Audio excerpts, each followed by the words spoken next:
made this. Nothing but facts, nothing but facts. The mission is forward, no going back. Podcast live, so interact. Lot of pain in my hood, my tears black. Nothing but facts, nothing but facts. The mission is forward, no going back. Podcast live, so interact. Lot of pain in my hood, my tears black. NBL, tell the truth. NBL, tell the truth. NBL, tell the truth. NBL, tell the truth. NBL, tell the truth. NBL, tell the truth. NBL, tell the truth. NBL, tell the truth. You tuned in to Nothing But Facts, the podcast hosted by my dog Shelton Berry, Port Allen, Louisiana. Stand up, it ain't nothing but the truth. Believe that. What's going on? What's going on? What's going on? Port Allen, Louisiana, West Baton Rouge Parish, stand up. It's Nothing But Facts Live, the podcast. And in studio today, we have the one and the only, my woke brother, La Richard Slaughter. Welcome him to the show. What's up, La? Man, life is what's up, man. I'm just happy to be here, bro. Always an honor, man, to be able to speak freely, especially with my people, bro. Absolutely. Yeah. Absolutely, man. Well, as we do at Nothing But Facts, we just want you to let the viewers know who La is and what you represent, bro. Oh, man. I represent love, black love especially, man. I'm a father, an author. Man, I'm just a community, I guess, guardian. You know, I'm a public wealth manager. Okay. You know, I'm a accountability guy. You know, I'm that guy that calls corruption when everybody else sleep or when everybody just trying to be moderate. You know what I mean? I ask the tough questions. I don't mind the heat. You know what I mean? bro. I'm a child of God. You know, Straight up. It's a multifaceted thing, man. I'm just blessed, bro. I'm here, bro. I'm a servant. Absolutely, man. Well, everybody know that, first of all, you come from a very strong and important lineage in West Baton Rouge Parish. I believe your grandfather was superintendent of school, wasn't he? He was, man. AD, so see, I did my little history. This stuff the facts, man. Yeah, he was, man. And my grandmother was a home ec teacher. Like, you know, my father, he's big on education. Doc Slaughter, man. Yeah, so it's in us just your auntie was first black mayor of Port Allen, bro. And not to mention, you ran for mayor of Port Allen yourself, bro. I did, man. Inspiration, man, to a lot of these young folks coming up, bro. Man, I appreciate it, man. That was the goal, man. Like, I don't want to say I knew it was a long shot coming in because it was worth it, you know, just to get to talk to the community, learn the community needs, you know, not just be answering phone calls, like, because the public will reach out to us and we'll answer, but it was good to just be in the mud, man, just to be engaging, just to be a symbol of not just hope, man, but just like energy, like new juice. It felt fresh. Felt fresh. Speaking of fresh, shout out to Fresh Mark Alexander for the show, man. The shirt, man. I mean, we put nothing but black businesses on blast, bro. I love you know what I'm saying? That. Now, recently you at the Baton Rouge North Economic Development. Could you let us know what's going on with that, bro? Okay, well, they're giving away money. There's a push for revitalization in North Baton Rouge. Like, they've been collecting this North Baton Rouge tax for like years, and I'm always like, well, I ain't even seen a business plan, like just give me a rendering of like what's to come. Right. But like, you know, through the LED HUD, like all these like authority projects, it's a lot of money out there. That's why I've been on Facebook talking about grants. Yes. You know what I mean? Because that's a very key component, because I think with black folk, we always have great ideas, we're innovative, we're wonderful people, but the thing that holds us back is resources. Absolutely. Right. And absolutely. In North Baton Rouge, it's just a lot of things going on, like by the airport. It's a whole lot of federal land that they're pretty much giving away, 12 cents to 16 or 18 cents a square foot. And that's not expensive. Yeah, like they're pretty much just giving the land away because they want revitalization in the area. I just think they don't have the vision to bring past like what that area needs. Wow. Right, yeah. So I'm in there like, let me get the information. Let me bring it back to my people. Law down here dropping dragon eggs, not gems, but shout out Game of Thrones. Yeah, I'm telling you. Dropping dragon eggs over here, man. That's crazy. Yeah, bro, they giving it away, and it's like, man, it's always been out there. Just like, you know, I'm big on a lot of things, cryptocurrency, all that, man. Like, we missed that wave simply off information. Correct. Like, it's actually easier to invest in like crypto than like the stock market because you could buy fractions pieces and let it add up. Right. So I'm saying all that to say I don't want us to miss the wave with like these grants. Like they've been around forever, but now like the jargon just in grants, they're looking for innovative things, new things, even with criminal justice reform. Oh, speaking of criminal justice reform, let's this is nothing but facts. Let's go. So I really want to keep it all the way honest, man. Bro, you have not been given enough credit for what you've done for criminal justice. I'm sorry, my producer said stop banging on the table, so I'm gonna stop. But I get excited when I talk about this, bro, because you have not been given enough credit for what you've done for criminal justice on the west side of the river, bro. You are the first ones to bring the expungement program, Racks Worldwide. Shout out Racks Worldwide for doing that. You guys did that, man. Yeah. You know, innovation is, we talked about Shelton, is in your blood. Yeah. And we appreciate you, bro. And I want to say, as a brother, I appreciate you for doing that, man. Appreciate you. You know, I seen you share the link about, who was it? One of the Jenner girls, they did the Kardashians. I'm sorry. Yeah, she took credit for, you know, something that she really didn't do. Yeah. And a lot of people don't get the credit where it's rightfully deserved. Right. Not taking shots at anybody, No. we need the facts. You were the first one to do the expungement program. Could you tell us a little bit about that, man? Okay, well, our claim to fame, like we do a lot, like especially Port Allen, man. Shout out to Port Allen. Shout Port out to Allen, the West Louisiana, Side. stand up, Yeah. West Side. Throw your thumbs up, throw your thumbs up.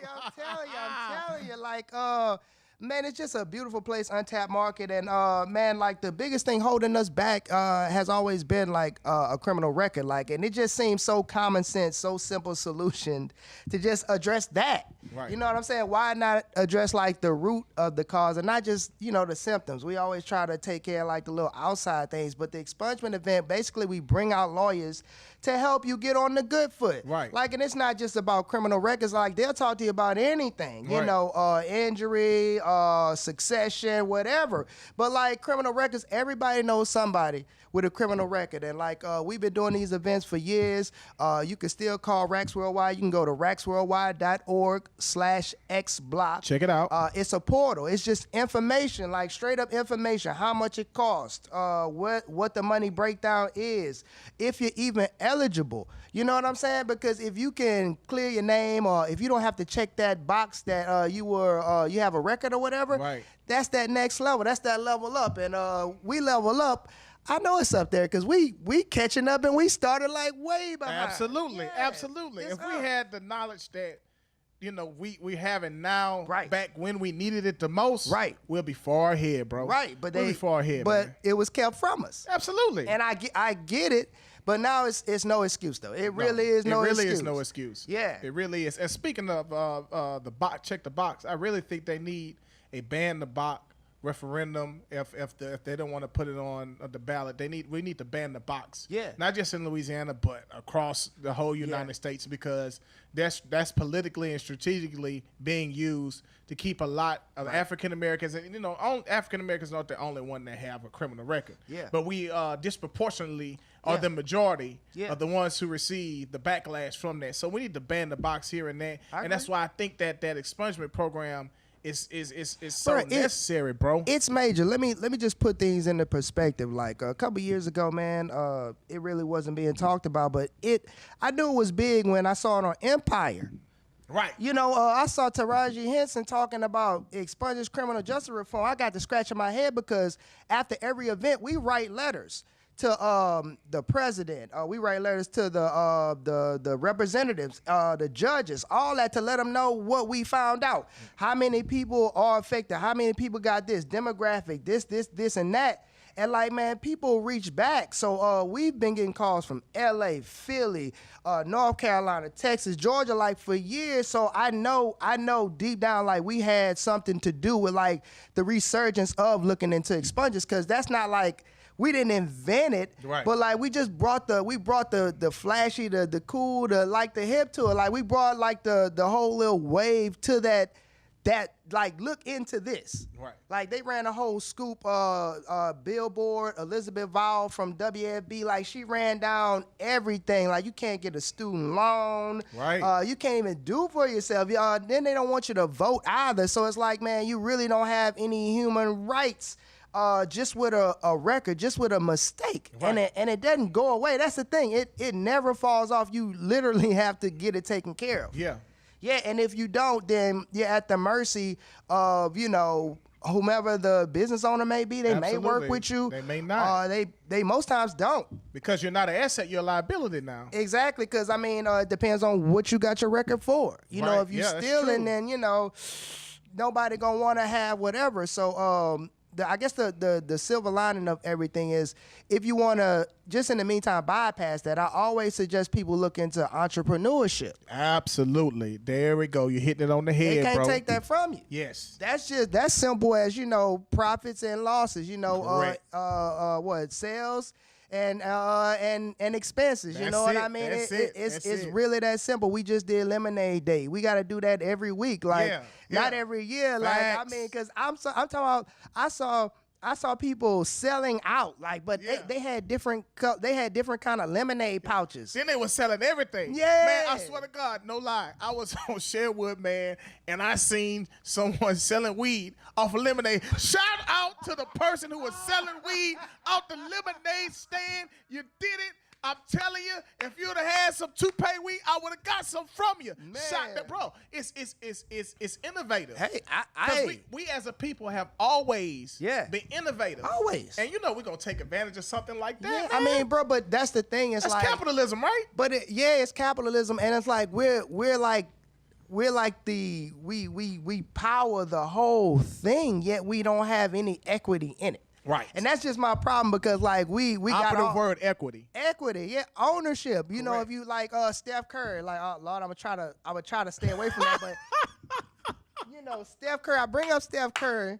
Boy, boy, Yeah, you got the sisters mad Yeah. at you on that one, but you were speaking facts. It's all good, man. I've been blacklisted by the Black Women Delegation, but I got a beautiful queen, beautiful family. Straight up, she yeah, ain't going man. nowhere. I ain't going nowhere. Like Facts, bro. I'm not even worried about y'all. But and that's why I don't care. Like I'm free. You know what I mean? Like I don't want y'all. I don't have any desires for y'all. Right. I'm good. Like Right. God is good. He working in my life. I'm grateful. I know exactly what's in front of me. Facts. But equity, man. Steph Curry.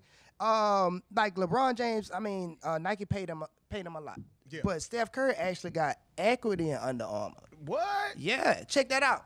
Whether it's 3%, 4%, that doesn't go away. 0%. Yeah, that Equity does not go away. That's facts. That's Yeah, facts. and if man. they sell it, then you just cash out. You just cash out. Or you redirect those funds and you invest it.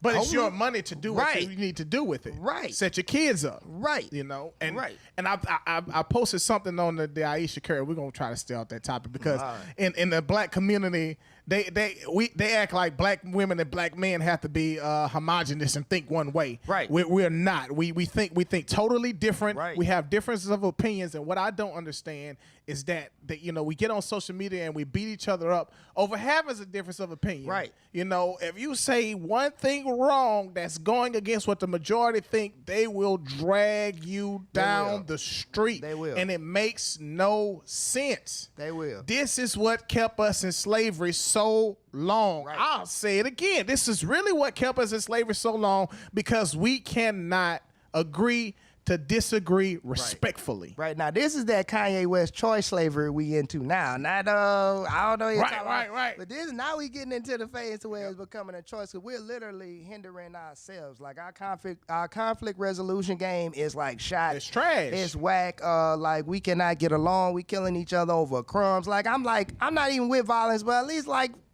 over some billions, trillions, over power, over your people, and that's not even, I'm not condoning, I'm just saying, these basic, senseless killings, all this dumb stuff, man, black people, we bring in the GDP. We are the GDP. We are the GDP. We are the trillion We are the dollar GDP. spending power. We give every other race the luxury to just sit back and be like, I know black folks gonna come hit the corner store. They're gonna come hit my store. They're gonna come get the rent. They're gonna come get everything. They're not gonna start their own banks. They're not gonna give each other loans. They're not gonna support each other because we gonna hate on each other. Absolutely. And I don't know why, because we we like Africa. Like we got all the resources internally, and maybe that's our problem. We got so much talent, we just don't have the jail like the Denver Nuggets and stuff like that. You know what I'm saying? They had Carmelo, Nene, everybody could not. Like the Knicks. We gotta find our jail as a people. We really do, bro. We do, man. Really do, man. Well, for one thing, it's so much hate. It's so much inner hatred that we have to destroy. That we have to destroy the inner hatred within ourselves, and we have to destroy a lot of the ignorance that has been spread amongst us. You would be surprised some of the things that black people in Port Allen, Louisiana, still believe are facts. I literally was on Facebook, and one of my old campus ministers, she's a woman pastor, and she was walking down. She said she was walking down the hallway and whistling, and one of the elders came to her and said, it's a sin in the Bible for a woman to whistle. Now that's not. It's not. First of all, it's nowhere in the Bible. Yeah. Not only is it nowhere in the Bible, it's just an old ancient proverb that comes from the African American community that we took and made it facts. And I'm just using that as an example. We take a lot of things that are just old sayings, and they are not true. They have no factual basis, and we base that on fact and logic without really deep researching and exploring, what populated that. Right. Well, that's that.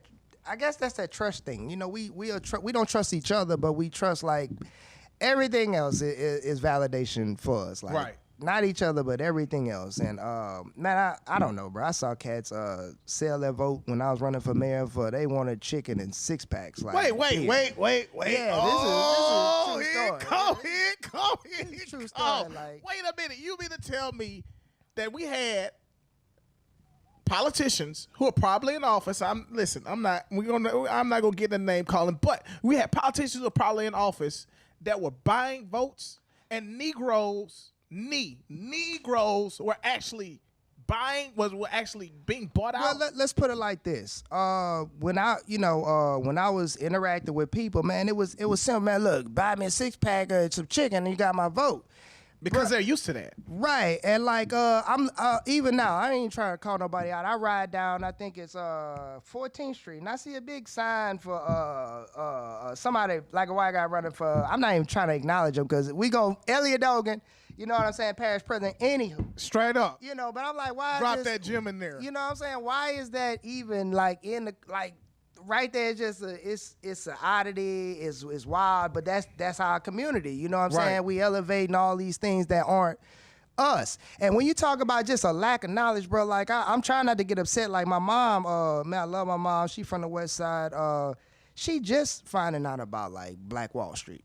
And that's only because Michael B. Jordan trying to make a movie and all that. I was infuriated, because that lets you know that all these German-based classrooms that the Europeans adopted to make us workers and just keep our head down, that lets you know that they've done the job with these textbooks and keeping vital information that gives self-worth, that gives self-awareness.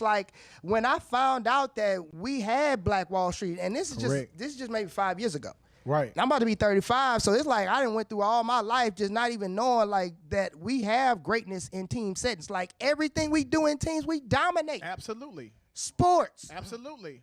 Business. Absolutely. You let me know. These are facts, man. Let me know. These are facts. Let me know. And what infuriates me is, like you said, we have the knowledge, we have the know-how. We are one of the most talented people on the face of the planet. Yeah. We spend the most, but we gain the least. Nothing back. Yeah, that's not pimping at all. Pimp C would be turning over in his grave, because Top Notch get more for the lesser, and we are totally doing the opposite, bro. We really are, bro. Economists say that black folk gonna have zero equity by 2000 32 I think it was 2035. Something like that. If that's correct. But that's crazy, because you got people really thinking we coming up. But that's all the misdirection. Correct. Because we not, everybody say, shout out to Barack Obama, he a Leo, it is what it is. He not a savior. He wasn't going to save black people. That was symbolism. Absolutely. I love it. My daughters was able to see it. That inspires me to this day. Correct. But I'd be impressed when I see a black man running the Federal Reserve. Right. Correct. That's progress. That's real power. That's progress. That's real power. Yeah, because that's the money. Absolutely. That's what, and money ain't everything, but like, man, money affords a lot.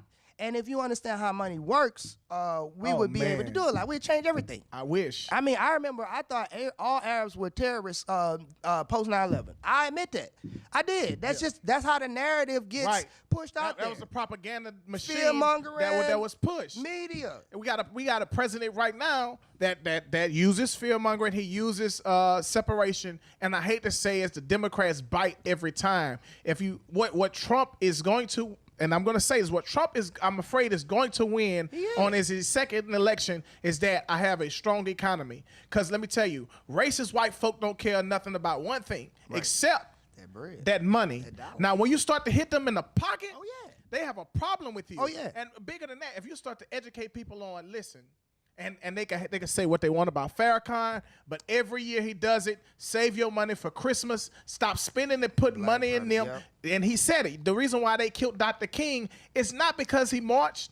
We recognize in our generation that if we could march 3 or 4, 5, 6 times, they're going to still kill Alton Sterling and Sandra Bland and all of these. They still going to kill them. You're going to march, tear things up. These folks have insurance. They're going to file claims, and they're going to forget about it the next week. If you start to protest, we seen it when they protest in Montgomery. We seen it when they protest here in Baton Rouge. We started the bus segregation. They have to bend because that's where the money is. Right. I mean, every time. But, I mean, black folks, we don't get that. I mean, the message is blurred because, it's that dog-eat-dog world. It's that materialistic society. It's that keeping up with the Joneses. We in that. We lost in the sauce. Like, I was even lost in the sauce a couple years ago. Me too, bro. Just worried about the wrong thing. So it's all good. But I'm saying that doesn't do anything for us as a whole. Facts. You know what I'm saying? Like, you paid, but is your people good? Right. You know what I'm saying? Because the one thing Europeans, Asians, Arabs, every other race going to do is make sure they people straight. Absolutely. They staying together. They doing ethno aggregation. That's compiling all your resources. That's why you see, look, peep game, listeners.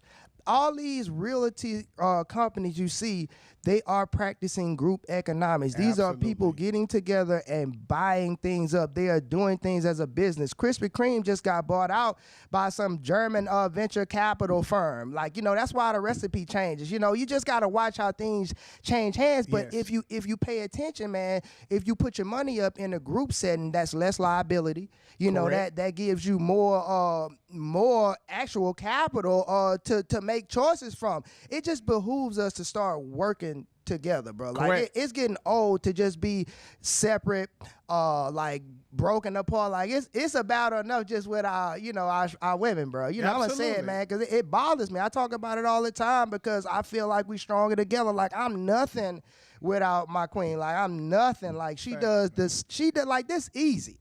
Me coming up here and talks, that requires no technical work, no typing, no submission of paperwork, no actual like physical labor.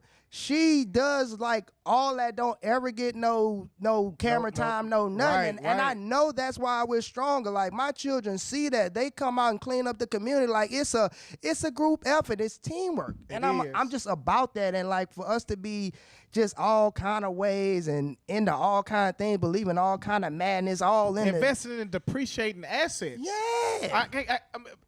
Black people are the only people that will get, and I'm not gonna say the only people, but we're the main people that will get a refund check during tax season, and instead of investing that money, starting a business, buying an annuity, and buying a treasury bond, which gets a 10% interest return on it. Instead of doing that, we'll go out, we'll get rims. We'll get something that will depreciate the next year, then the next year after that, we'll have to take that money and do the same thing. Listen, I'm all for black people traveling and stuff, but listen, stop trying to outdo one another by going on cruises and trips and going around the world, and start investing in your kids and start investing in yourself.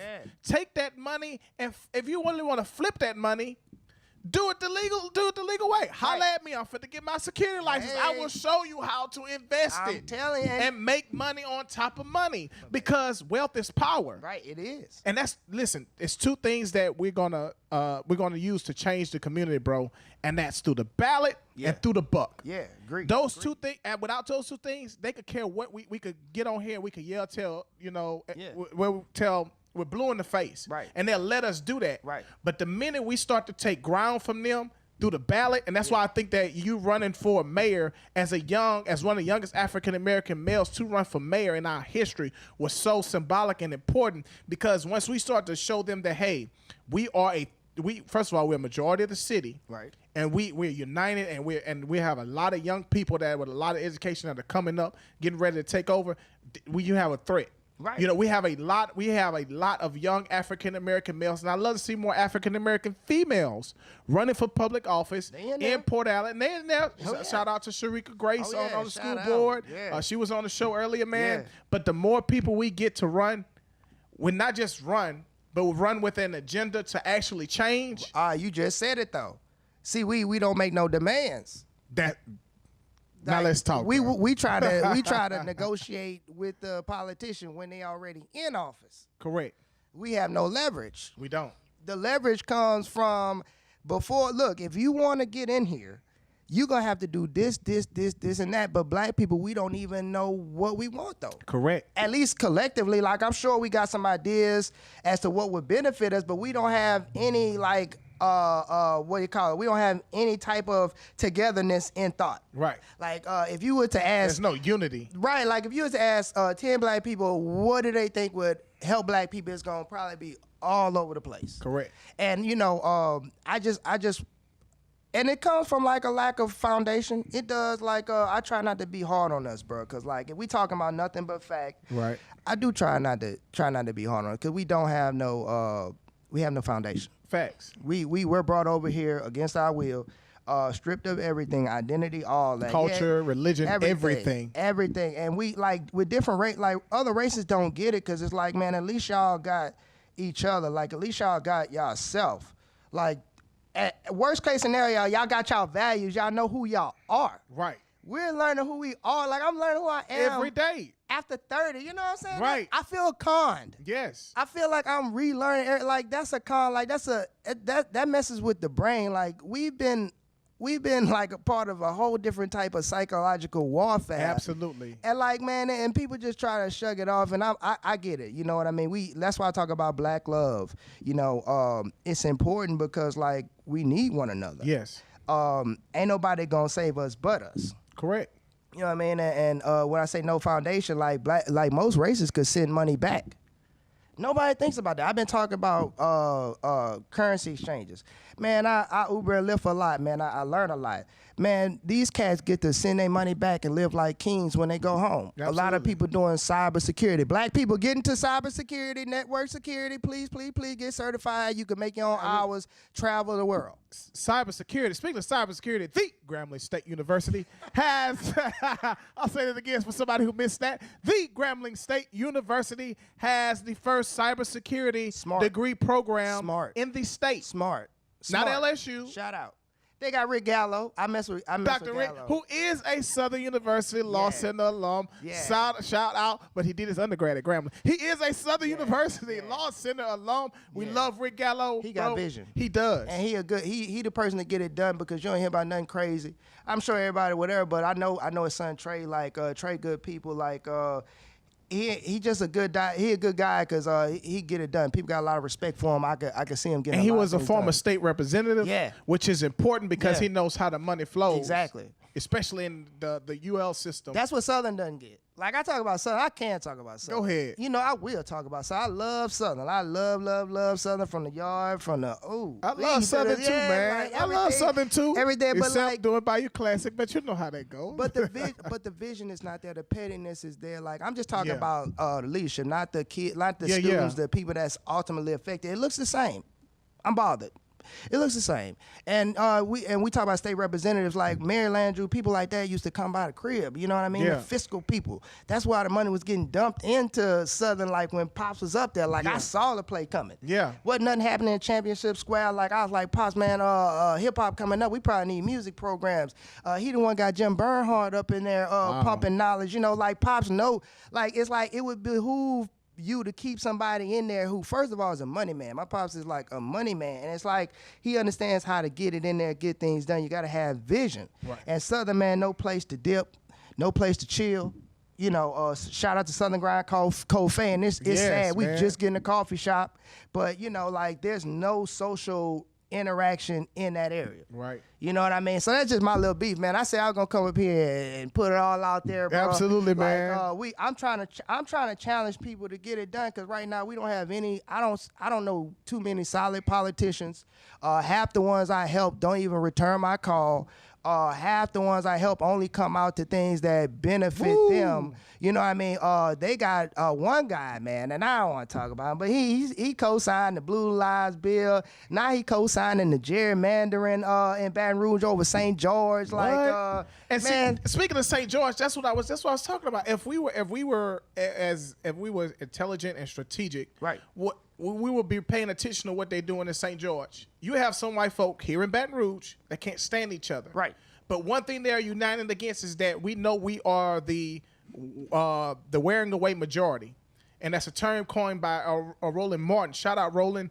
They're the wearing away majority, which means by 2050, white folks won't be the majority of the population. Right. It's a numbers game, right? Right. So they say, hey, we need to start to save us now. Right. We need to go ahead and try to do this desegregation and segregate again, right, by collapsing the economy, right, and taking our money and creating their own city. I said this on the last show, and I will continue to repeat. There is a plan and a plot, right, to bankrupt the northern part of the parish. Right. But check this out. A lot of things are moving towards the southern part of the parish. And listen, right, I have no hatred towards Addis. I have no hatred towards Bruley. I have no hatred. I don't have any hatred towards that. But we know that Port Allen is really the only majority black city on the west side in West Baton Rouge Parish. So with that being said, and I know Port Allen playing, man. Port Allen playing, man. I ain't seen an event since the mayoral election. I ain't seen no downtown live after 5. Like, where all that at? Like, where are the incentives for businesses to come off commercial? You know, like they're literally like factories ready to be outfitted like along commercial. Like Port Allen is the perfect place geographically when you talk about boats, roads. Isn't the Port trains. of Baton Rouge in Port Allen? I didn't know this, but Port Allen, where Port Allen is, that's the last point on the Mississippi where ocean-bound vessels can travel. Did you know that? I did not. That is the last point on the Mississippi where ocean-bound vessels can travel. You got a word for us, my producer? Our producer getting ready to come around here and mic up. But and he's fit to and we fit to have an actual factual moment brought to you by Elian Dogan for Parish Council. Well, look. And I just had this conversation with a few people. In fact, I'm constantly having this conversation with some of our city leaders in regards to not having events downtown. And part of the reason is leadership's own making, because when they have the events, and the white council members, and I'm gonna go on and put it out there, the white council members take advantage by saying, y'all don't show us the numbers after the fact. Y'all don't show what the city spent, what the city raised, and how much the city made, how much we brought in new business revenues. They don't, and you have a white CFO who can have all this. Free range. Wow. Who acts like she does not work for the mayor. Right. She in her own zone. Untouchable. She, you have, and what's funny, the Port Allen interim mayor, after your aunt, Mayor Slaughter, was recalled, is on the board for the port of Greater Baton Rouge. Of course. Oh, wow. Of course. I didn't know you not wait, not say that again. Lynn Robinson is on the board of directors for the Port of Greater Baton Rouge. Appointed by the governor. She's been on that board for years. Amazing. and this is knowledge that people don't know in Port Allen, but what they will do, Brother Dogan, what they will do is they will co-conspire with folks to go against their own interests. Right. And they've been doing it for years. Right. They've been getting paid on the side. And listen, I don't care who loves me or hates me at this point. This is about the survival of our city, of our community. Right. They begin getting paid on the side, underhandedly paid, bro, to destroy the black community. And it's sickening. We could have had 500 rooftops along Court Street. 500. It wouldn't have benefited the city directly because the city, technically, they would not have been in the city limits. But because your parish blocked the 500 houses, your black council members on your parish council did not fight for these houses. Wow. The city. I hope y'all listening. They came to the city with a modified plan. Said we'll do 250 houses and a little retail strip. The city says, yes, we want that. Yes, we'll move forward with the annexing it into the city. It benefits the city, but it could have been more. Right. Because the parish, you could have got those 500 rooftops and then annexed into the city. Right. Wow. That is lost revenue. That is not smart growth. Correct. And then the developers are going to and would have done even more major work on Court Street for infrastructure. Wow. That is money that you would not have. That is tax dollars that would not have been had to been spent. Right. And it's disappointing. Yeah. Extremely. Yeah. It is extremely disappointing because you do not have leadership, black leadership, fighting for our people. Correct. So do you think that's intentional, though? I extremely think it's intentional, but I also think the problem is we will get out and vote for people who don't know the job, who don't know anything about government, and who will sit up there and be complacent. Correct. I'm not calling names. I'm myself running for parish council, but this is just how I feel strongly. Right. Okay. And not only they're complacent, but complacency is compliance. Yeah. Which means that if you have to be a non-conformist. Right. You know, if you're conforming to everything that if you're going along to get along, so you can have a couple of biscuits and some syrup, that plantation mentality is dead. Yeah, bro. You know, these young folks are waking up and realizing that, you know, our community this hasn't just started in our community, man. This has been going on for literally hundreds of years. Yep. It's just taking different forms, man. But it's so detrimental now is because now that we have the knowledge to create change, we have the knowledge to actually make a difference, vote people in that are going to be for our best interest, we still vote against them because we're so used to the plantation mentality. Hey, I'm going to be, you know, I'm going to allow somebody to buy me off. Yep. Like you said, they're going to give me a couple of beers. Yep. They're going to give me a chicken plate, and then I'm going to be good. But the minute they're in office, they don't even know your last name. And to speak on that part right there, you know, because integrity is something important. Correct. When you run for office, ethics and integrity. When I ran for parish council last time, I had a group of people say, "Elliot, how much you paying?" And I said nothing. Wait. This is another actual factual moment. This is another actual factual moment. Because listen, listeners. Because we have two people who ran for public office in West Baton Rouge Parish that have said that the voters are so used to getting paid. They're looking for a actual payment for the vote. Am I processing that right? Is that what you're saying, or I got it wrong? No, that's exactly what you're saying. Accurate. So folks ask y'all how much you paying? Yeah. Yeah. It's like what the hell? They don't even understand the value of their vote. They don't. And you know what my response to him was? I'm not paying a thing, that's a felony. Yeah. It is. That's actually against the law. So what's happened is a precedent must have been set somewhere along the way where we had politicians that have paid for votes. Am I correct on saying that? Okay, they still kind of do. Okay, so when I was running, certain family was like, man, like, cause you could tell, like, even the mayor started to adapt. He started to adopt like some of the things I was talking about. But I was at a family. It was like, well, the mayor does what he comes when I call, so it's okay. I get it.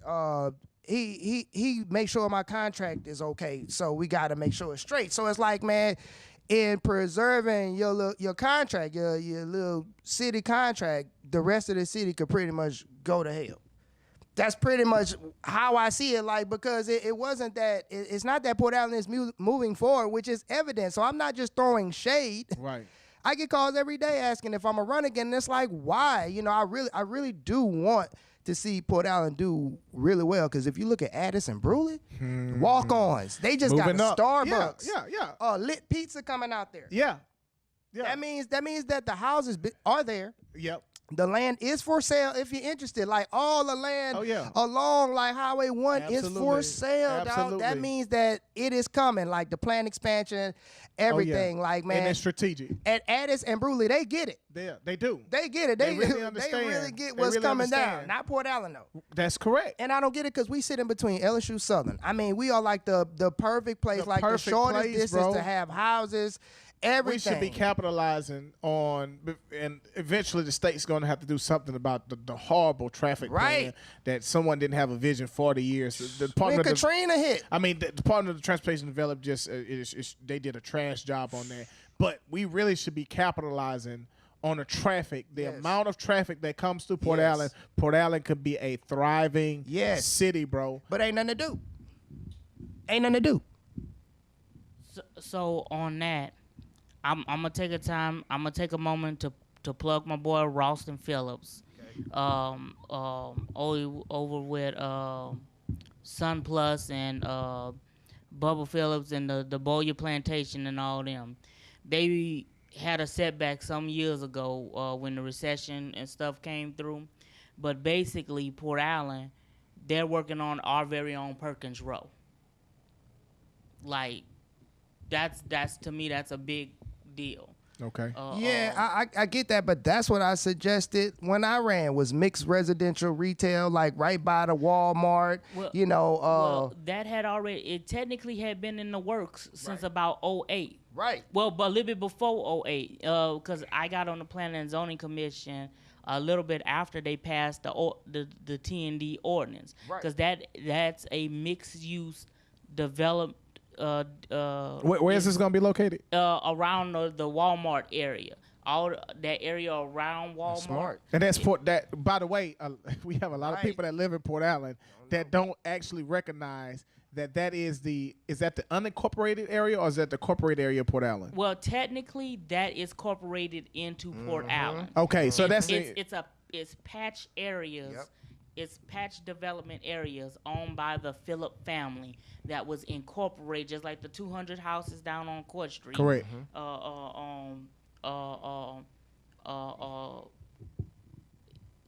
That was annexed into the city. Right. By the owners of the property, which happens to be one family. Okay, so and then the reason why I said that, because I want some ignorant citizens in Port Allen to understand that that is a part of the city of Port Allen. Yeah. They moved the Walmart out, and this is just my personal opinion, to get close to the southern part of the parish, because that's a part of the long-term plan.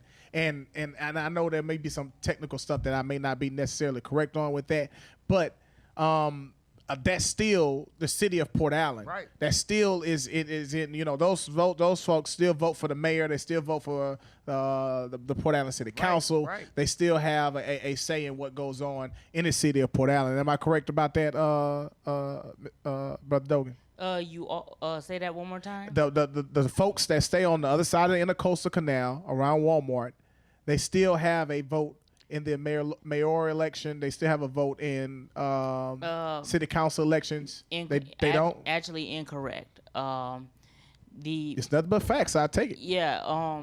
Because you're talking about areas like Tombstone. Right. But that's unincorporated into the city, right? Right. But it's still a part of Port Allen, right? The unincorporated, they have a Port Allen address, but they're not part of the city of Port Allen. Right. They even may receive some city services from the city, like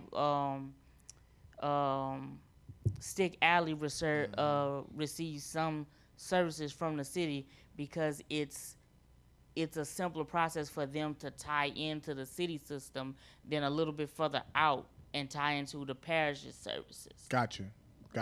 And the reason why I believe Tombstone and Stick Alley haven't incorporated into the city is because some of them, one, don't want to pay a city tax, and I may understand that, but two, I think in my opinion they have been brought propaganda to them to not tie into the city because you're gonna pay this city taxes, and it actually really it really hinders them from a lot of things that they could be very influential, especially when it comes to voting. Right. And the political power will really shift if we had Tombstone and Stick Alley as a part of the vote, because that's more numbers. They understand numbers though. They absolutely understand numbers. So you have some city council that you look y'all, some parish council, y'all don't need to be a part of the city of Port Allen for what? That's just an extra tax. Not knowing that, hey, if you become a part of the city, then you become a part of the power. Right. And you can really shape and shift the plan because, well, let's be real, Tombstone and Stick Alley, majority black. Right. If they were smart, like they done with St. George, hey, we're going to take our power, we're going to create our own city, and, we're going to do our own thing because the power lies in the ballot. But sometimes people are afraid to succeed. Yeah. Because with success comes, elevation, more stuff. And maybe black folk, we just afraid to succeed. Because I can't even understand why we still accept that tray of pickles. You know what I mean? Besides maybe a lack of education and the systemic practices. Yeah, that's there. But it's just a bad, just the whole voting, okay, what made me run for mayor was because I would have started smaller. I would have started as a council person. But the way the lines, when I went to check and see, my district, just the lines were drawn all kind of ways. You want to know where those lines were drawn, bro? And they could go into the sugarcane planter and research this. The old plantation grounds. They took part, and not all of it, but they took part of the old plantation grounds that were laid out, and they created these political districts. I'm saying, listen. I'm not making this up. You can literally go into the West Baton Rouge Parish Library and go. What's the machine that they have? I can't think of the technical name of the machine. I won't say it, but you can look on some of the old sugarcane. The sugarcane planter predated the West Side Journal. A lot of people don't know what the sugarcane planter is. It was a newspaper that the plantations owner used to push propaganda and things amongst the Great South, which leads me to what we're going to talk about next, and that's getting the statue of Governor Allen removed from the city of Port. Now that's going to be a controversial topic, but a lot of people don't know that Governor Allen, who is named after Port Allen, he died in Mexico as a traitor to the United States. Oh wow!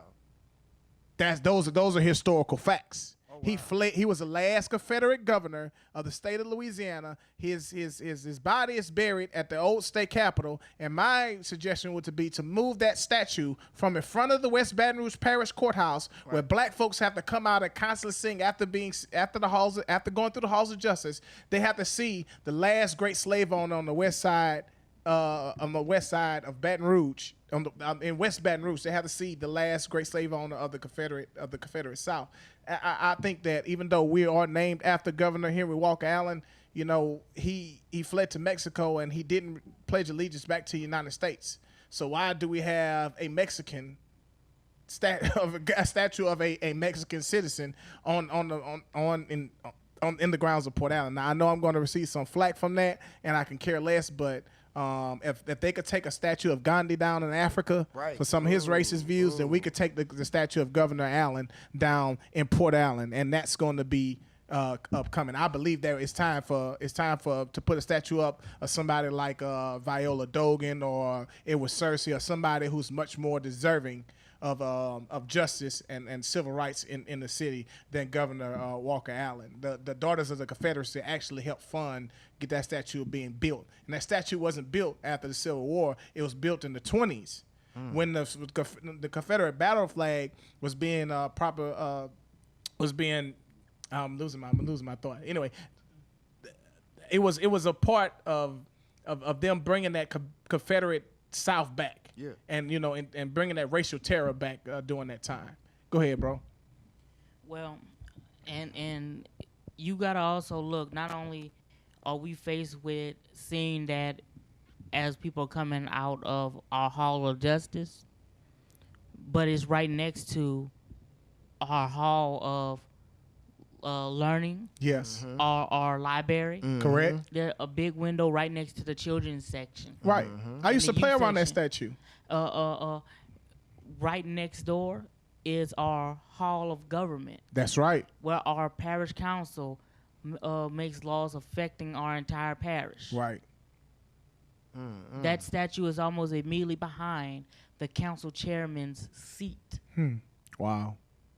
To think about that. That's correct. And every Veterans Day, all the great veterans who stand in front of the flags, and I am one of them, who stand in front of the flags, and we sing God Bless America. We standing in front of a governor who fled to Mexico and died in exile. And again, if you read the history about Governor Allen, he fled and he never came back and swore his allegiance back to the United States of America. You can fact check me. You can Google that right now. These are facts, man. These are facts. He was one of the most racist governors in the history of Louisiana. And white folks love him here because he, quote unquote, saved Louisiana plantations and Louisiana property when the Union was trying to destroy it. What do you think that property was? Shit, wealth. Duh. And the wealth was us. Yeah. We were the property. Yeah. That's what that was. We were the property. I'm gonna quote Gary Chambers right now. Okay. I'm gonna quote the great. Go ahead, Gary. Shout out Gary Chambers running for Senate, man. Let's get it. He was a Confederate governor of the state. So in my eyes, he was not a governor of this state. He wasn't. And in my eyes, as Gary so eloquently put it, he's a terrorist. He was. He was a terrorist because he fought against the Union. Right. He fled to Mexico, built the wall in exile, and he never swore his allegiance back to the United States of America. If they want to put a statue of a governor in Port Allen, put the statue of Philip Bernard Sebastian Pinchback, who was the first black governor of Louisiana. Yeah. PBS Pinchback, most people know him as. Put that statue up. But take the one that we have and put it where it belongs in the museum called the Old State Capitol. I'm wondering how many of our brothers and sisters on the east side of Port Allen actually recognize that LA1 is now MLK Expressway. They probably don't even know that. Have you even saw the sign yet? I seen it. I finally recognized it. It's right when you come off the bridge in Port Allen. You see that little brown sign. That little brown sign that says Doctor. Have you seen it? And our leaders took all these pictures making that sign look as if it was huge. And it wasn't. Standing on side. It need to be on the corner of Court Street, really. But that's politics, though, man. I realize, man, with politics, there's a lot of meetings. The biggest like discouraging thing that I heard was, son, you just slow your roll. You know, it's a process. You know, that's what I kept hearing. It's time. Yeah, it takes a lot of time, and you just I'm gonna say this. Some of the greatest mayors in the United States were elected before they were even 18. I'm sorry, before they were 19. Wow. Right, just made it across 18. Some Republican, some Democrats. Yeah. One of them is a young black man of Ithaca, New York. Still the mayor. Ithaca. Oh yeah. You know your history. Right. Know your facts. Great cities. Wisdom. They say wait for wisdom. Wait for you to get wisdom. Get some common sense. Common sense is a collection of prejudice that you've learned from age. Absolutely. And with that being said, man, I don't think that if listen, all of the great leaders of the past have came through in their youth. Yeah. The Bible says that old men dream dreams, young men have visions. Yeah. Dreams, you're looking backwards. Vision, you're going forward, and bro. we got the energy to implement.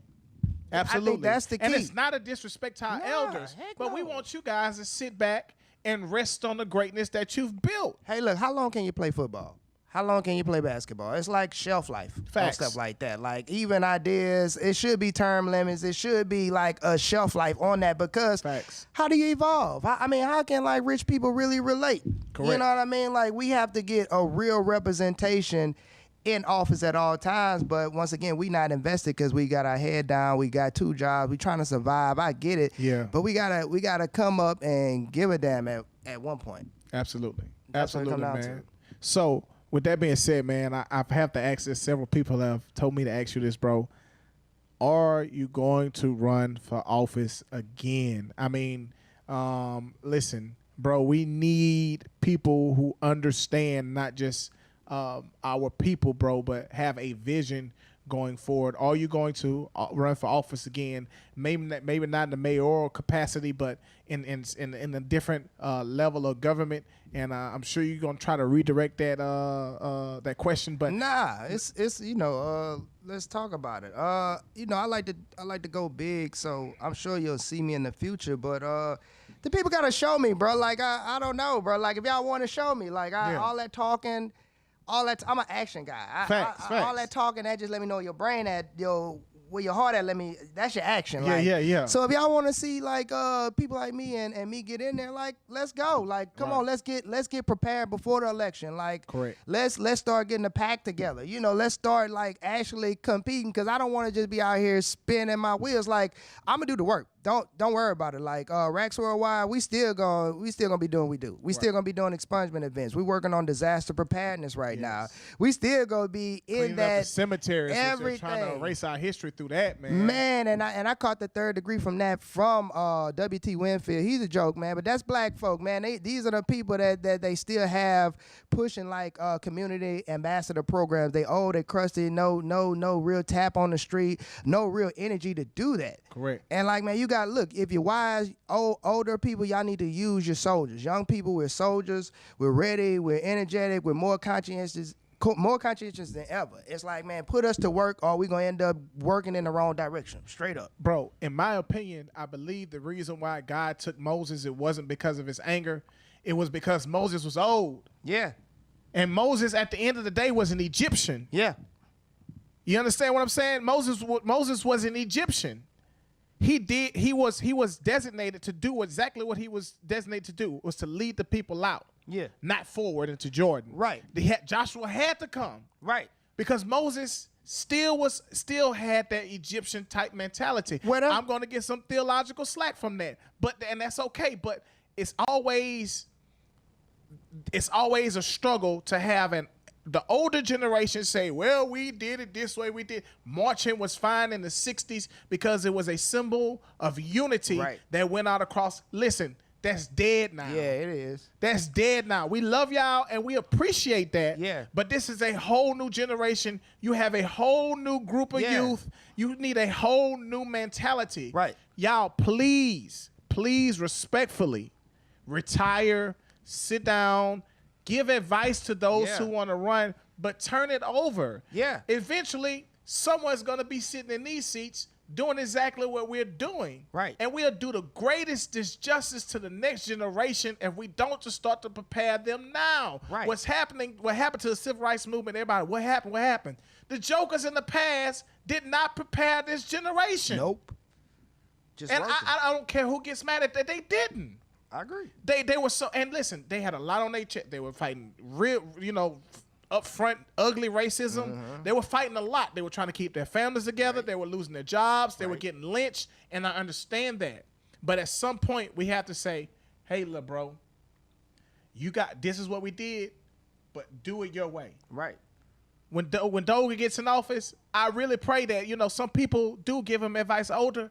I pray that he listens to it, takes it into consideration, and ignores 90% of it and do what he feel like God has called him to do, and that's serve the community. When you get in office, I pray that you do the same thing. Yeah. Because if we continue to do the same thing, our enemy is getting wiser. You get what I'm saying? Oh, yeah. And they know how to combat that. They know how to listen. They know what we've done with the civil rights. They know that marching is not going to be effective these days. Not at all. But they expect us to have the same game plan. Right. That's a bad war strategy. But we do. They send it down through the church. Yeah. They do. Like, think about it. The government, if they want to disseminate information Correct. to the community, straight up with the church. And you got to ask yourself why. You know what I mean? That's a whole nother story, man. That's a whole nother show. That's a whole nother show. It is. Because the church used to be in the black community the source of wealth, knowledge, and education. Right. It really did. The church was actually where. And listen, there are some churches out there, black churches, who do work. Right. Oh, they do great things, bro. Doubt. They really are. But at a certain time, the black church has to really start to evolve and change into building our community to be greater, man. Right, but we got them trust issues because we're going to give the money to Joel Osteen, but we ain't going to give it to our neighborhood black pastor. Hello. Who has refilled us.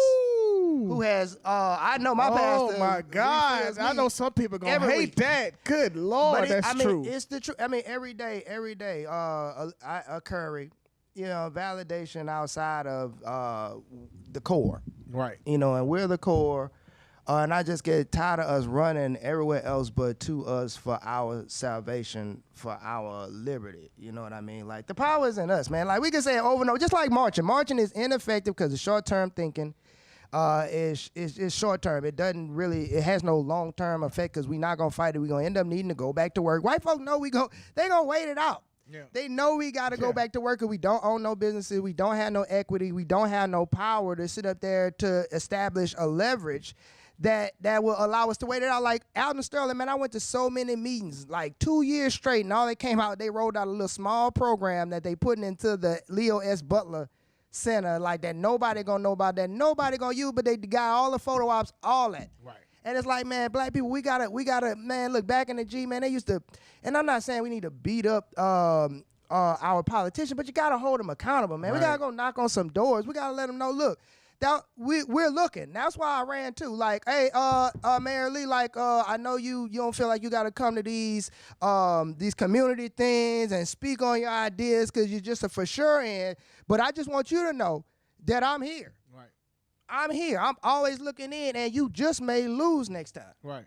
Like, you just may, like, minus the slaughter controversy, and we saw where that went. People picking sides, people worried about their jobs, people not progress, just enough to stay the same, just enough to struggle. That's what people are okay with. And when we get some gumption, when we get some, cojones, man, like I really feel like we'll move forward. Everything else is just speculation, talk, theory. Like, we know it's good. Y'all want me to run for office, man? Let's talk strategy. Let's get a pack, man. Y'all, let's do it big. Let's really bring some flair to the occasion. All this traditional mumbo jumbo, all this side hopping. Yeah, I want you to run, but then I see you putting up somebody else stuff in your yard. You got. I remember Spoonie. He had he probably still mad at me from the hood, man. Shout out to Spoonie, man. He a good dude. But man, they had both signs up. But you, man, you want me to take care of you, but y'all got both. You got my sign and Mayor Lee in your yard. Like, you got to pick a side. And we got too many people riding the fence. You're moderate, and you don't even know you're holding down the community in your fear, in your head downness, in your just working, in your dog selfish mentality. Like, you hold up the whole because we don't have anything. And that's just the truth of the matter. You can look at the trinkets all you want, but that don't mean nothing. All that is material. That's just arbitrary value. That holds no, that can't get you out of jail. Like most of these people you look up to, they ain't got no power. Right. We got no power. Correct. Can you call and you might be able to get a ticket fixed, but can you keep your son out of jail after he done raped a chick with 2 foreign objects? Can you reduce it down to 6 months because it might mess up his life? Right. That's Brock Turner. You know what I mean? That still goes on. That's power. Correct. Because systematic oppression, that's the ability to keep you down. Correct. So do you have the power to elevate yourself and your people? And I know the answer is no. Right. Because I know y'all don't know about power because I don't see it. Right. I see nothing but Gordon McKern. I see white excellence everywhere I go. Right. I may see a C-Jack billboard. I may see a whatever, Black History Time, the most black billboards I've ever seen, but it's not in the pudding. Right. And we got to be real with ourselves, man. Like all these little spats, all this little stuff we doing, man, they want us to do it because the moment we do different, everything changes. Correct. That's Black Wall Street again. Going back to what you said, bro. Like about the marching. Yeah. Marching was an effective way to grab attention. That was right. it. But what C.T. Vivian and Dr. King and them understood is that, hey, we're fighting a big, ugly demon of racism. Yeah. And a lot of people get racism confused. Racism is a system of power that is able to change the structure. Yeah. Money-wise, that's what racism is. Yeah. It's having that type of power. Not I hate you because you white, I hate you because you black. Yeah. That's a prejudice. Yeah. That's different. Yeah. So when you say black folk can't be racist, we really cannot because we don't have the economic power to be racist. Exactly. You don't know the definition of racism. That's why you get offended when you say, listen, if we had the ability to make white folks, quote unquote, pay and suffer, then we have the ability to be racist. Yeah, that's but it. That's if Killmonger got the Thanos glove. Correct. Then they shaking in their boots. But right. We can't do that. Nah. The only way we can do it is do what Dr. King did. Dr. King said, you know what? This is what we're going to do. We're going to march to grab their attention. And then not one black person, and he got it from T.J. Jemison here in Baton Rouge. Yeah, not one black person will ride the bus in Montgomery. No one will ride the bus in Montgomery. It went on for a month. White folks said they'll be back. It went on for 3 months, and it kept going on, and it kept going on. But you know why the bus system almost broke down in Montgomery, and the White Citizens Council came out and said, wait, listen, we just playing, y'all. We gonna desegregate. That's power. Now look, that's power. But do you know how we were able to keep it going? We carpooled. Even though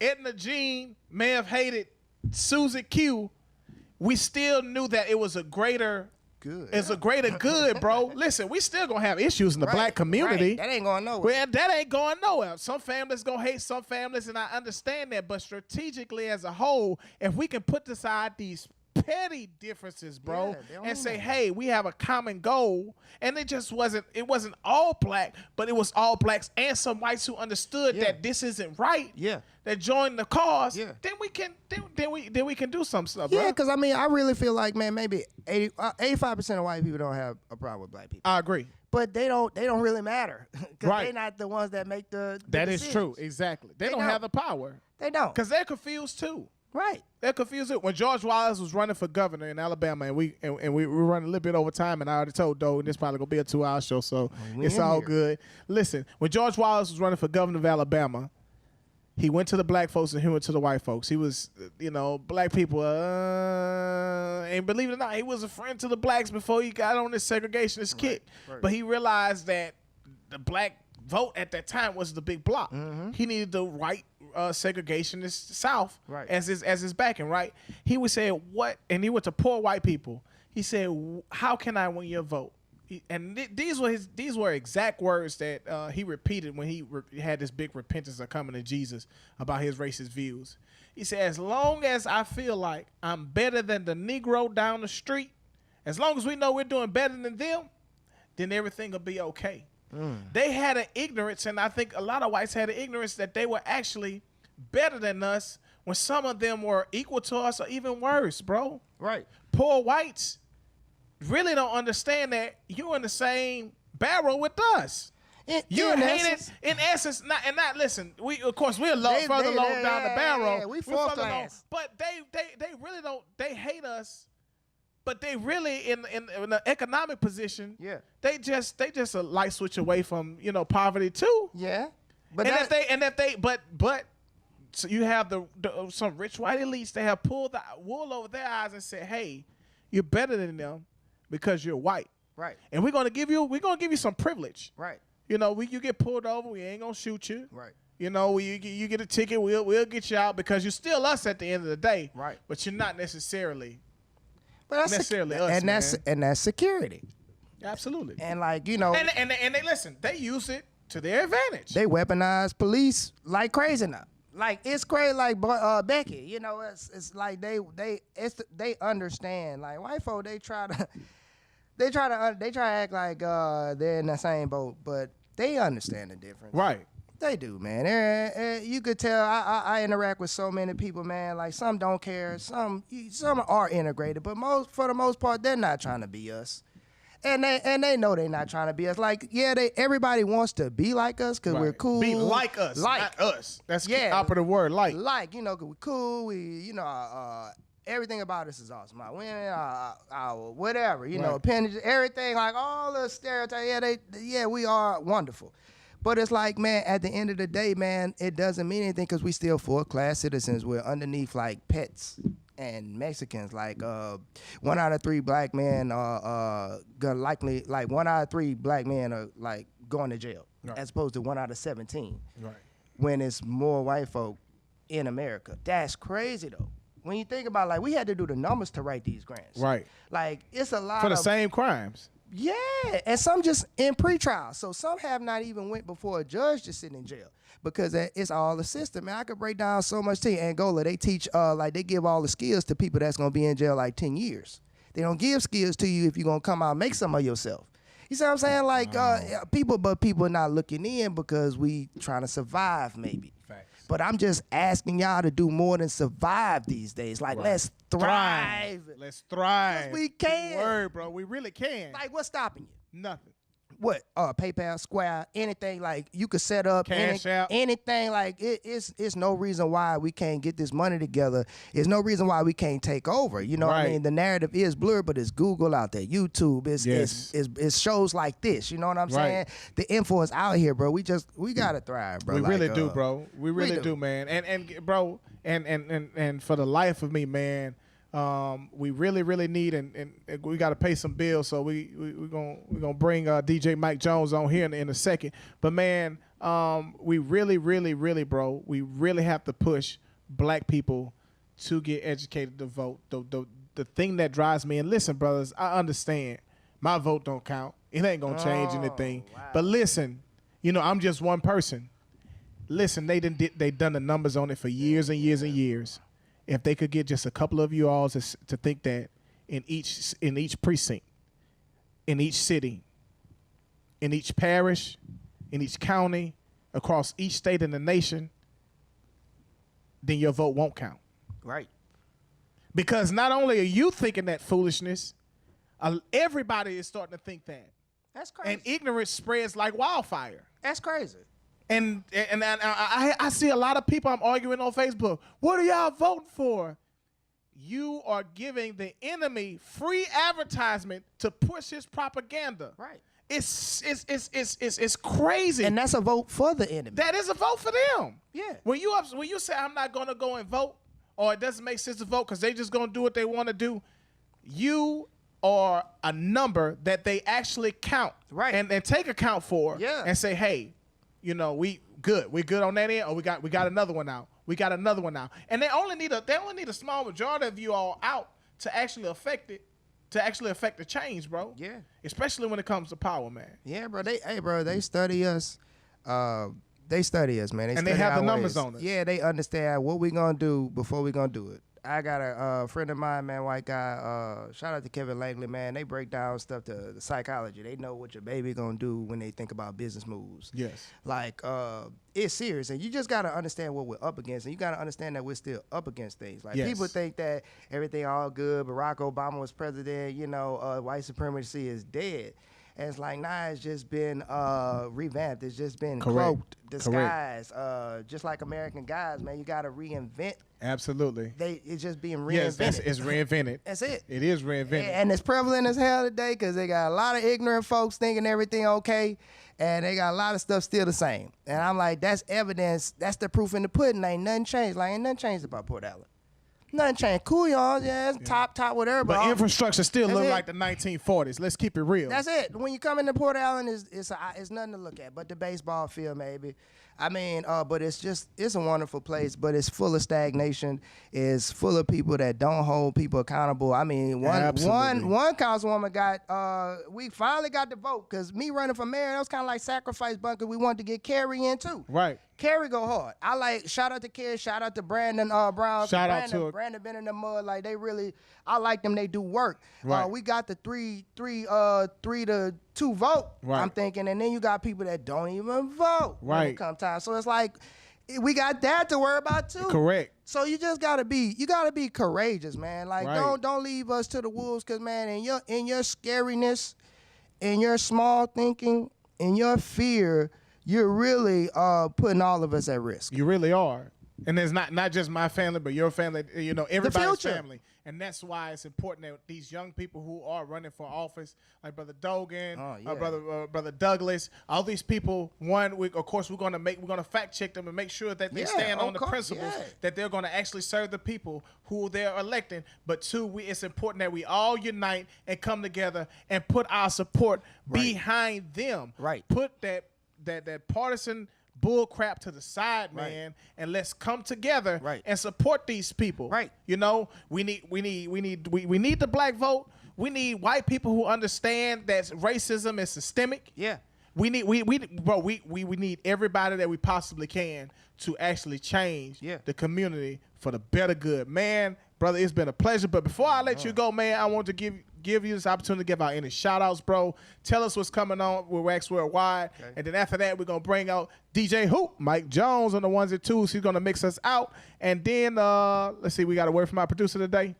No words from our producer. All right, they're going to end the show. So go. It's your turn, bro. Man, shout out to the listeners, man. Shout out to Shelton. Shout out to Nothing But Facts. Appreciate you, bro. Shout out to everybody in here, man. Shout out to God, my family. You know what I mean? Just shout out to everybody who's ever come out to a Rax Worldwide event, voted for me, just took the time to listen to me, man, and just about change. Whoever you are, man, shout out to the teachers. Shout out to, man, everybody who in the mud trying to make an impact, man. I see you. Shout out to the fathers. Shout out, black men, black fathers. Man, I be seeing y'all at donuts with dads, man. I know we don't get that, whatever. Because, like, women they've been amazing forever. Absolutely. So, make sure we tell them that they're Mother's amazing. Day. We love our mothers. Shout out black mothers. So make sure you tell your woman that's amazing. Right. That she's amazing. But like, man, fathers, man, I want to shout you out, man. We working on a dad-athlon. I'm just putting it out the bag, man. Look, I would really like to do a dad-athlon, William and Lee Park. What it is, I want to do like different events for fathers, like combing hair. Yeah. I got 4 daughters, Hey, man, that's cooking. a good idea. You know what I'm saying?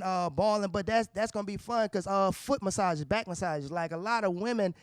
Like the husband, boy, you about to get some. I'm telling you, like my fiance has turned me into massage envy, dog. I can give a top notch massage, but I caught the 3rd degree. But I just know, like, that's the things that we can build up on in the community, make it fun, and then showcase fathers, family, unity all at the same time. And we also working on disaster preparedness. We do deliver sandbags if you need them in mobile, whatever. We got some big things going in North Baton Rouge that spans to West Baton Rouge and Plaquemine. So just don't think all this North Baton Rouge, man. I'm everywhere. I'm always in the West Side. I'm Absolutely. like, so when y'all say if I'm gonna get back into politics, it's gonna be like more inclusive, just because, man, I got people everywhere. Yes. And the grind don't stop, man. There's so many things to address, man. I just appreciate you having me, bro.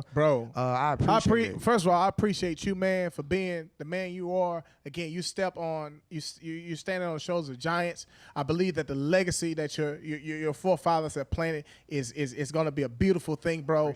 I'm sure AD Slaughter is smiling, bro. The ancestor is smiling, bro. Because I'm serious, bro. You're doing an outstanding job for the community. You have a heart for the community. It comes from the heart, man. Ranks worldwide. I can literally see that going worldwide in a few, man. And who knows, bro? We might see you at the State House or the White House, whichever house it may be. We'll paint it black. You hear me?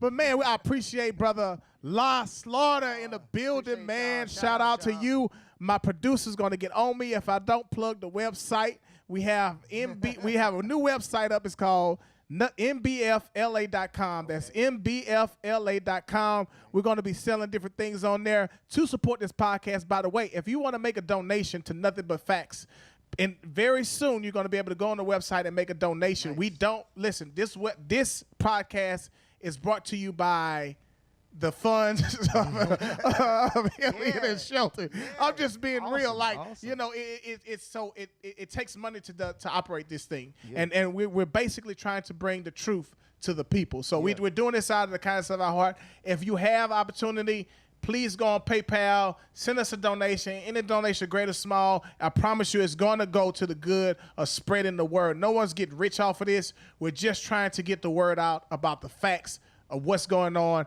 in West Baton Rouge, in Port Allen, and in the world. But you know what? So what if they get rich off that? So what? Well, so what? Yeah. Let them take care of their family, you know. So let them create jobs for other people. Thanks. Don't be counting pockets. Hey, Just man. take everything that come with it, you know. That's facts, bro. Let them do them. I hope it goes like Breakfast Club big. Hey, man. Like, forget all that small thinking, man. Like bro. small beginnings are what's up. Yeah, bro. Yeah, bro. And guess what, man? Once we grow up, we all glow up. Hell yeah. You know what I'm saying? Yeah. Once we grow up, we all glow up. Oh, I'm always confident and encouraged by people who are doing good, in the words of Brother Chambers, and speaking justice, bro. Amen. Doing good and speaking justice, man. It's been a privilege, brother.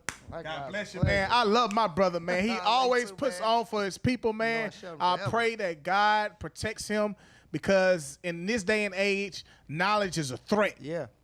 You know, the truth is a threat. Yeah. And I really pray God protects him, man, and that, you know, your family, your wife, your beautiful queens. Yes. I pray that you everything goes your way, bro, and that the devil is lying, the enemy has no clout over your life. I really do pray that, bro. I receive it, man. Man, I really do, because I really, honest to God, I really see you taking the legacy that your father and grandfather have and taking it higher than it's never been before. I really see that, bro. Man, I'm ready. And I really see that, man. Like, I actually want to. Like, I was caught up in a lot of stuff, but it's my heart's there. Yeah.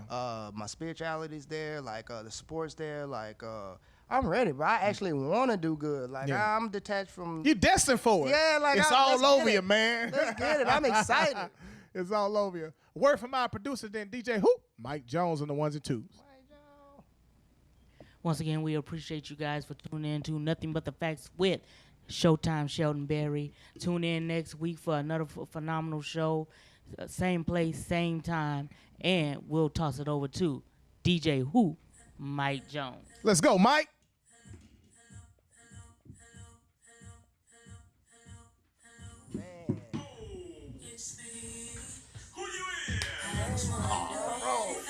I like this, bro. Send me the donation link. I'm